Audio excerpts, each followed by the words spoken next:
Mindset book को 40 से ज्यादा भाषाओं में ट्रांसलेट किया गया है और दुनिया भर में लाखों कॉपीज बिक चुकी हैं। इसे टीचर्स, पेरेंट्स और बिजनेस के लीडर्स से भी अच्छी बुक बताया है। यह पहली बार 2006 में पब्लिश हुई थी, लेकिन तब से कई बार चेंजेस और अपडेट की गई है। इस बुक को ड्वे कई रिसर्च के बाद लिखा है। इसे कई पॉपुलर मीडिया आउटलेट्स में फीचर किया गया है, जिनमें दैनिक New York times, wall street journal और ओपरा विनाफ्रे शामिल हैं। माइंडसेट बुक का पर्पस लोगों को यह समझने में मदद करना है कि उनका माइंडसेट उनके जीवन को कैसे अफेक्ट करता है। इस बुक के प्रिंसिपल अगर आप अपनी लाइफ में अप्लाई करते हैं तो इसके कई सारे फायदे हैं, जैसे high academic achievement, greater strength and flexible, increase creativity and innovation, better relationships, greater career success. तो आइए बिना देरी करे इस माइंडसेट की जर्नी को शुरू करते हैं। हेलो फ्रेंड्स, आप सभी का स्वागत है। आइए शुरू करते हैं हमारी आज की बुक समरी माइंडसेट, जिसको लिखा है कैरल ड्वे एक ने। चैप्टर 1, आपके पास दो तरह के दिमाग हैं। इस बुक का सबसे मेन पॉइंट यही है और यही इस बुक की नींव है। ड्वे कहती है कि हमारे पास दो तरह के माइंडसेट होते हैं। पहला होता है फिक्स्ड माइंडसेट और दूसरा होता है ग्रोथ माइंडसेट। अब सबसे पहले समझते हैं कि फिक्स्ड माइंडसेट क्या होता है। फिक्स्ड माइंडसेट वाले लोग मानते हैं कि उनकी बुद्धि, टैलेंट और कैपेबिलिटीज जन्मजात है, यानी उन्हें यह सब जन्म से ही मिला है और उन्हें बदला नहीं जा सकता। ये लोग चैलेंज से बचते हैं, फेलियर से डरते हैं और दूसरों की सक्सेस से जलते हैं। अब हम समझते हैं ग्रोथ माइंडसेट क्या है। ग्रोथ माइंडसेट वाले लोग मानते हैं कि उनकी बुद्धि, टैलेंट और कैपेबिलिटीज कोशिश करने से और लर्निंग ऑन से डेवलप की जा सकती है। ये लोग चैलेंज से डरते नहीं हैं, बल्कि उनसे लड़ते हैं। फेलियर को सीखने की अपॉर्चुनिटी की तरह देखते हैं और दूसरों की सक्सेस से इंस्पायर होते हैं। अब आप समझ गए हैं कि फिक्स्ड माइंडसेट और ग्रोथ माइंडसेट वाले लोग कैसे होते हैं। ड्वे का कहना है कि ग्रोथ माइंडसेट किसी के भी जीवन में भी पॉजिटिव बदलाव ला सकता है। रिसर्च से पता चलता है कि ग्रोथ माइंडसेट वाले लोग ज्यादा सक्सेस पाते हैं, हर सिचुएशन में फ्लेक्सिबल होते हैं और अपने जीवन में ज्यादा सेटिस्फाइड होते हैं। तो आइए अब चलते हैं इसके सबसे इंटरेस्टिंग पार्ट में, जिसमें हम जानेंगे कि आपके पास कौन सा माइंडसेट है। यह पता लगाने के लिए कि आपके पास कौन सा माइंडसेट है, ड्वे एक हमें अपने आप से कुछ सवालों के जवाब ढूंढने के लिए कहती हैं। पहला सवाल, आप फेलियर के बारे में कैसा महसूस करते हैं? क्या आप इसे एक डिस्पिटर की तरह में देखते हैं या क्या आप इसे सीखने की अपॉर्चुनिटी की तरह देखते हैं? दूसरा सवाल, आप चैलेंज के बारे में कैसा महसूस करते हैं? क्या आप उनसे बचते हैं या क्या आप उनका सामना करते हैं? यदि आप नहीं जानते कि आपके पास कौन सा माइंडसेट है तो चिंता ना करें। आपके पास कोई सा भी माइंडसेट हो, आप ग्रोथ माइंडसेट सीख सकते हैं। सबसे पहला काम जो आपको करना है वह है बिलीव या विश्वास। आपको खुद पर यह विश्वास करना होगा कि डेवलप हो सकता हूं। द्वेक का कहना है कि यह विश्वास कि हमारी कैपेबिलिटीज और टैलेंट्स डेवलप हो सकते हैं, हमारे जीवन के सभी पहलुओं को पॉजिटिवली अफेक्ट करती है। सीखने की पावर, ग्रोथ माइंडसेट वाले लोगों को लर्निंग से आनंद मिलता है। वो चैलेंज का सामना करने और नए स्किल सीखने के लिए एक्साइटेड रहते हैं। यह एक्साइटमेंट उन्हें हार्ड सिचुएशन में भी लगे रहने और मोटिवेटेड रहने में मदद करता है। फेलियर से निपटना, जब लोग मानते हैं कि उनकी बुद्धि और कैपेबिलिटीज बढ़ सकती हैं, तो वे फेलियर को डिसिपिटर की तरह में नहीं देखते, बल्कि प्रोग्रेस के लिए जरूरी कदम की तरह देखते हैं। यह नजरिया उन्हें हार ना मानने और लगातार कोशिश करते रहने में मदद करता है। फ्लेक्सिबल और मोटिवेशन ग्रोथ माइंडसेट वाले लोग मानते हैं कि सक्सेस कड़ी मेहनत, परसिवरेंस और लगातार सीखने की इच्छा से आती है। इस वजह से वे दूसरों की सक्सेस से जलते नहीं हैं, बल्कि इंस्पिरेशन की तरह देखते हैं।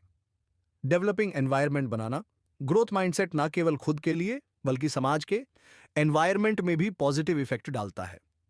जब पेरेंट्स, टीचर और समाज लोग ग्रोथ माइंडसेट को अपनाते हैं, तो वे बच्चों और बड़ों को लगातार सीखने और बढ़ने के लिए इंस्पायर करते हैं। इससे डेवलपिंग के लिए जरूरी और मोटिवेशनल माहौल बनता है। आमतौर पर हम सोचते हैं कि बच्चों की तारीफ करना बच्चों के लिए फायदेमंद है, लेकिन डक का मानना है कि कुछ सिचुएशन में यह नुकसान भी पहुंचा सकता है। तारीफ का इफेक्ट लोगों के माइंडसेट पर डिपेंड करता है। फिक्स्ड माइंडसेट वाले बच्चे जब उनकी बुद्धि या टैलेंट की तारीफ पाते हैं, तो वे इसे जन्मजात पावर मान लेते हैं। वे अपनी कैपेबिलिटीज के बारे में परेशान हो जाते हैं और फेलियर से बचने के लिए चैलेंज से कतरा लगते हैं। ग्रोथ माइंडसेट वाले बच्चे जब उनकी मेहनत या कोशिश की तारीफ पाते हैं तो वे इसे प्रोग्रेस का इशारा मानते हैं। वो चैलेंज को एक्सेप्ट करते हैं और सीखने और आगे बढ़ने की अपॉर्चुनिटी की तरह देखते हैं। नेगेटिव तारीफ वह होती है जिसमें कभी कभी तारीफ का तरीका भी हार्मफुल हो सकता है।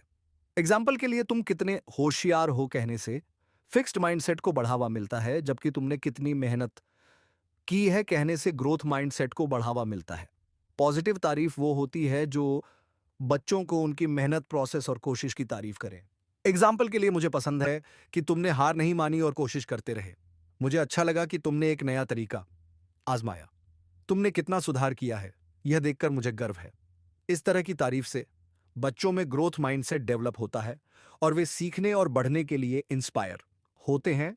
हर चीज पर फिक्स्ड और ग्रोथ माइंडसेट का असर होता है। आइए जानते हैं। ड्वे की बुक माइंडसेट में इस बात पर गहराई से की गई है कि फिक्स्ड और ग्रोथ माइंडसेट जीवन के हर पहलू में जरूरी है। दो माइंडसेट ना केवल टीचर्स में बल्कि रिलेशनशिप्स, गेम्स, प्रोफेशन और पर्सनल डेवलपमेंट में भी एक इंपॉर्टेंट भूमिका निभाती है। अब जानते हैं कि फिक्स माइंडसेट से क्या इफेक्ट होता है। रिश्तों में वह रिलेशंस को नाजुक समझते हैं और किसी भी संघर्ष से बचने की कोशिश करते हैं। वह बात करने के बजाय दूरी बनाने पर ध्यान देते हैं। खेलों में वह रिस्क लेने से कतराते हैं और आसान रास्ते चुनते हैं।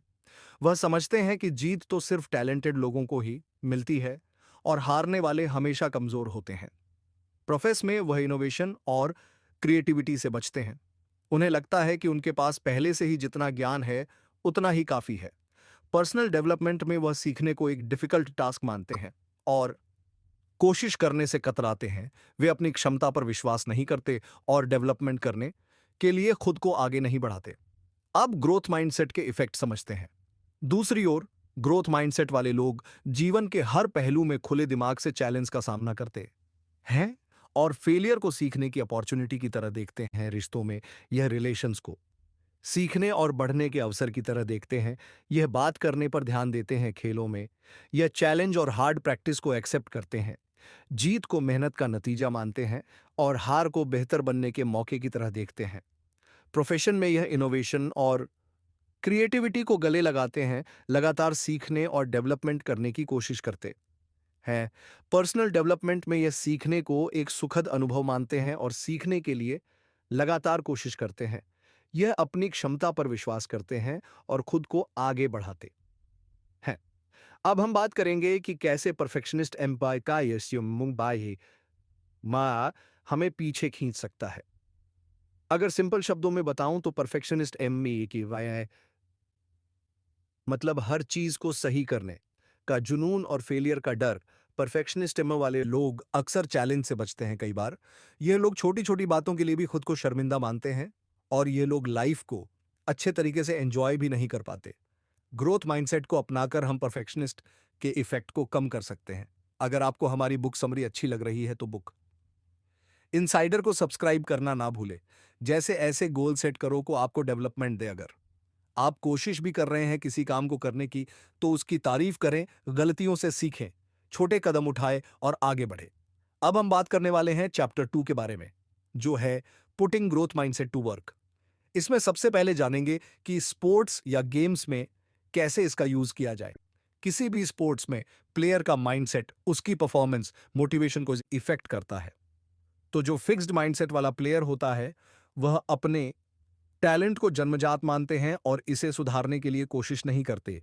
जीत को अपनी कैपेसिटी की वजह मानते हैं और हार को अपनी डिसेबिलिटी का इशारा चैलेंज से बचते हैं और आसानी से हार मान लेते हैं। दूसरों की सक्सेस से ईर्ष्या करते हैं और खुद को साबित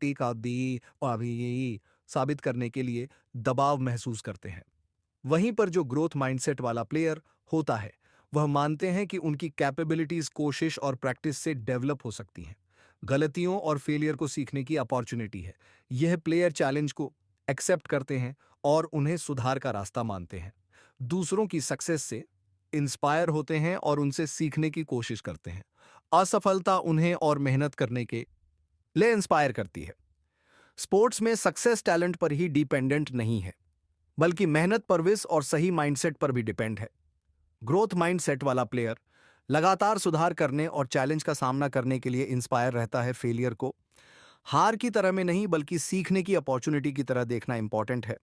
कोच और पेरेंट्स बच्चों को ग्रोथ माइंडसेट डेवलप करने में मदद कर सकते हैं, उन्हें इनकरेज करके और चैलेंज देकर। अब हम जानेंगे कि बिजनेस में इसका कैसे यूज किया जाए। डके कहती है कि आप बिजनेस में कितनी ही स्ट्रैटेजी लगा लो, कितने ही प्लान बना लो, लेकिन एक चीज जो सबसे ज्यादा जरूरी है वह है जुनून, यानी पासियो।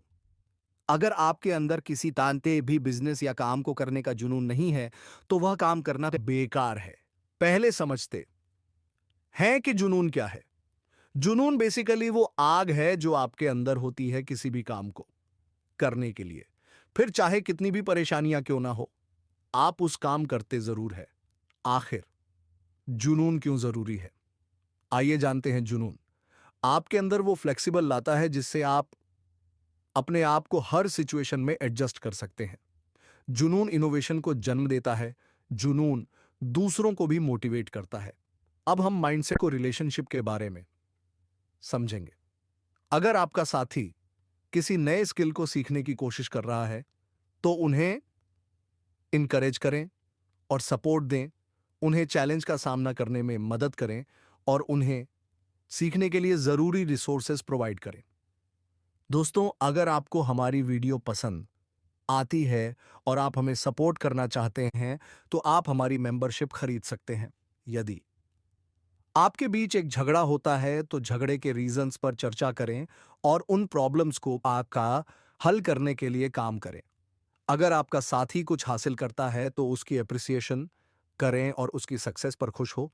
उन्हें बताएं कि आप उन पर गर्व करते हैं और आप उन्हें आगे बढ़ने के लिए इंस्पायर करते हैं।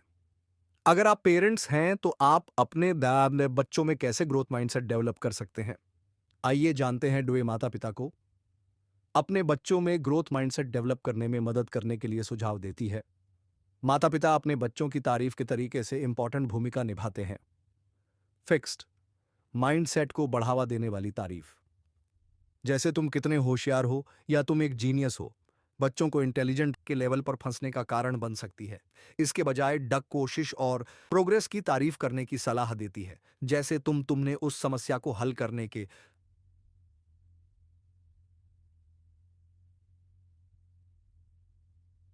लिए कड़ी मेहनत की, या तुमने पिछले हफ्ते की कंपेयर में बहुत सुधार किया है। बच्चों को चैलेंज का सामना करने और फेलियर से सीखने के लिए इनकरेज करना, बच्चों की क्यूरियोसिटी और सीखने के प्यार को बढ़ावा देना, एक इनकरेजिंग एनवायरनमेंट बनाना जहां बच्चे जोखिम ले सके और गलतियां कर सके और उनसे सीख सके।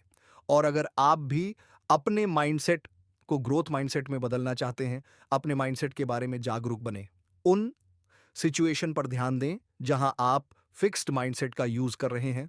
अपने आप से पॉजिटिव बातें कहें, अपने आप को याद दिलाएं कि आपकी क्षमता बढ़ सकती है और आप चैलेंज पर काबू पा सकते हैं। नई चीजें आजमाएं और अपने कंफर्ट जोन से बाहर निकलें। चैलेंज का सामना करके और जोखिम लेने से आप अपने माइंडसेट को ग्रोथ की ओर बढ़ा सकते हैं। फेलियर से सीखें। असफलताओं को अपने बारे में कुछ नया सीखने की अपॉर्चुनिटी की तरह देखें। Chapter 3 a life time on off growth duck बताती है कि ग्रोथ माइंडसेट ब्रेन के काम करने के तरीके को बदल सकता है। जब हम चैलेंज का सामना करते हैं, तो हमारा ब्रेन स्ट्रेस हार्मोन छोड़ता है जो सीखने और डेवलपमेंट को रोक सकता है। लेकिन ग्रोथ माइंडसेट वाले लोगों के लिए यह स्ट्रेस हार्मोन एक अलग तरीके से काम करता है। यह वास्तव में उनके दिमाग को इंस्पायर करता है और उन्हें डिफिकल्ट प्रॉब्लम्स पर फोकस क्लैश करने में मदद करता है। ड्वेरिक टैलेंट के इंपॉर्टेंस पर फिर से सोचने को कहती हैं। वह तर्क देती हैं कि टैलेंट केवल सक्सेस का एक टुकड़ा है और असल में यह माइंडसेट है जो ज्यादा जरूरी भूमिका निभाता है। अगर आपको हमारी बुक समरी अच्छी लग रही है, तो बुक इनसाइडर को सब्सक्राइब करना ना भूले। टैलेंट एजरेट डक कहती है कि टैलेंट को अक्सर सक्सेस का सफिशिएंट फैक्टर्स माना जाता है, लेकिन वास्तव में ऐसा नहीं है। नेचुरल एबिलिटी शुरुआती में आपको बढ़त दे सकती है, लेकिन सक्सेस के लिए टायरस एफर्ट, हार्ड वर्क, परसरमेंस और सीखने की इच्छा जरूरी है। जुनून और ग्रोथ माइंडसेट का महत्व। ड्वे एक जुनून को सक्सेस का एक महत्वपूर्ण फैक्टर मानती है। सच्चा जुनून केवल टैलेंट की कंपेयर में सीखने और सुधारने के लिए ज्यादा इंस्पिरेशन देता है। साथ ही ग्रोथ माइंडसेट वाले लोग चैलेंज को एक्सेप्ट करते हैं, फेलियर से सीखते हैं और लगातार सुधारने की कोशिश करते हैं। अब हम जानेंगे कि आप कैसे कमियों से महारत हासिल कर सकते हैं। हम सभी में कमियां होती हैं, लेकिन इंपॉर्टेंट बात यह है कि हम उन कमियों को कैसे देखते हैं। फिक्स्ड माइंडसेट वाले लोग कमियों को अपनी पहचान का हिस्सा मानते हैं और उनसे बचने की कोशिश करते हैं। इससे वे कभी भी अपने पूरे क्षमता तक नहीं पहुंच पाते। ग्रोथ माइंडसेट वाले लोग कमियों को एक्सेप्ट करते हैं और उनमें सुधार करते हैं। अब हम 4 स्टेप में समझते हैं सामना करना। पहला कदम है अपनी कमियों और कठिनाइयों का ईमानदारी से सामना करना। इस कदम को उठाए बिना आप सीखना शुरू नहीं कर सकते। संघर्ष करना। अगला कदम है चुनौती से जूझना और सुधार के लिए प्रयास करना। यह आसान नहीं होगा, लेकिन लगातार कोशिश से सक्सेस मिलेगी। रिस्ट्रक्चरिंग इस स्टेप में आप अपनी स्ट्रेटजी और सोचने के तरीके को वेल एडजस्ट करते हैं। फेलियर से सीखें और नए अप्रोच अपनाएं। रिजल्ट अंत में आपकी कोशिशों का रिजल्ट होता है। आप बेहतर परफॉर्म करते हैं और महारत की ओर बढ़ते हैं। हम जानेंगे कि हमारा माइंडसेट हमारे ब्रेन को कैसे अफेक्ट करता है और हम कैसे सीखते, बढ़ते और बदलते हैं। डक बताती हैं कि हमारे दिमाग तार के जाल की तरह होते हैं। न्यूरॉन्स नामक नर्व सेल्स आपस में जुड़ी होती हैं और यह कनेक्शन हमने जो चीजें करी है, सोचने के तरीकों और सीखने के बारे में इंफॉर्मेशन स्टोर करते हैं। जब हम कुछ नया सीखते हैं तो यह कनेक्शन मजबूत होते हैं, लेकिन जब हम फेल होते हैं या हार मान लेते हैं तो यह कनेक्शन कमजोर हो सकते हैं। यहीं पर माइंडसेट आता है। फिक्स्ड माइंडसेट वाले लोग फेलियर को एक सिग्नल की तरह देखते हैं कि वे काफी अच्छे नहीं हैं। यह उनके ब्रेन में कमजोर न्यूरॉनल कनेक्शन बनाता है और उन्हें सीखने और बढ़ने से रोकता है। दूसरी ओर ग्रोथ माइंडसेट वाले लोग फेलियर को सीखने की अपॉर्चुनिटी की तरह देखते हैं। वे चैलेंज का सामना करते हैं और गलतियों से नहीं डरते। यह उनके ब्रेन में मजबूत न्यूरॉनल कनेक्शन बनाता है और उन्हें सीखने और बढ़ने में मदद करता है। एक रिसर्च में डुक ने पाया कि जब स्टूडेंट्स को बताया गया कि उनके दिमाग बढ़ सकते हैं तो उन्होंने बेहतर परफॉर्म किया और फेलियर की और ज्यादा फ्लेक्सिबल दिखाई। Chapter 4 and message growth mind set को अपनाना। इसमें डुक ग्रोथ माइंडसेट को अपनाने के फायदे की याद दिलाती है और इसे अपने जीवन में शामिल करने के लिए ठोस कदम सोचा है। ग्रोथ माइंडसेट जीवन में महत्वपूर्ण क्यों है, वह तर्क देती है कि यह हमें फ्लेक्सिबल, स्ट्रैंग और सीखने का शौक बनाता है। यह हमें चुनौतियों का सामना करने, फेलियर से उभरने और अपने गोल्स तक पहुंचने का साहस देता है। ग्रोथ माइंडसेट के साथ हम अपने जीवन में कंटिन्यूअस ग्रोथ और डेवलपमेंट का एक्सपीरियंस करते हैं। ग्रोथ माइंडसेट कैसे एडवांस करें? अपने माइंडसेट से अवेयर होना, अपने थॉट्स और बिहेवियर्स पर ध्यान दें जो फिक्स्ड माइंडसेट को दिखाता है। जब आप इन्हें पहचान लेते हैं तो उन्हें ग्रोथ माइंडसेट के थॉट्स और बिहेवियर से बदलने का प्रयास करें। चुनौतियों को गले लगाना। चुनौतियों से बचने के बजाय उन्हें सीखने और बढ़ने की अपॉर्चुनिटी की तरह देखें। हर गलती को सुधारने के मौके के रूप में लें और हर फेलियर से कुछ नया सीखें। कोशिश पर ध्यान दें। टैलेंट या जन्मजात कैपेसिटी पर फोकस करने के बजाय अपने कोशिशों और प्रोग्रेस पर ध्यान दें। यह देखना कि आप कितनी मेहनत कर रहे हैं और आप कितनी दूर आ चुके हैं आपको इंस्पायर रखेगा और ग्रोथ माइंडसेट को मजबूत करेगा। दूसरों की तारीफ करें। दूसरों की सक्सेस को उनकी जन्मजात कैपेसिटी से ना जोड़ें, बल्कि उनके कोशिश और कंटिन्यूटी की तारीफ करें। इससे आपको यह सोचने में मदद मिलेगी कि दूसरों की सक्सेस आपकी सक्सेस को कम नहीं करती है, बल्कि आपको इंस्पायर करती है। समाज में ग्रोथ माइंडसेट डर भी आगे फेक यह भी चर्चा करती है कि ग्रोथ माइंडसेट को स्कूलों, वर्क प्लेसेस और हमारे सोसाइटी में कैसे पनपाया जा सकता है। वह बताती हैं कि जब हम दूसरों की ग्रोथ माइंडसेट को इनकरेज करते हैं तो हम हर किसी को सीखने, बढ़ने और अपने फुल आस्तांबाओं के कैपेसिटी तक पहुंचने में मदद करते हैं। एंड में डवेक ग्रोथ माइंडसेट को गले लगाने और इस आइडिया को बनाए रखने के लिए इनकरेज करती है कि उनकी कैपेसिटी लिमिटेड नहीं है।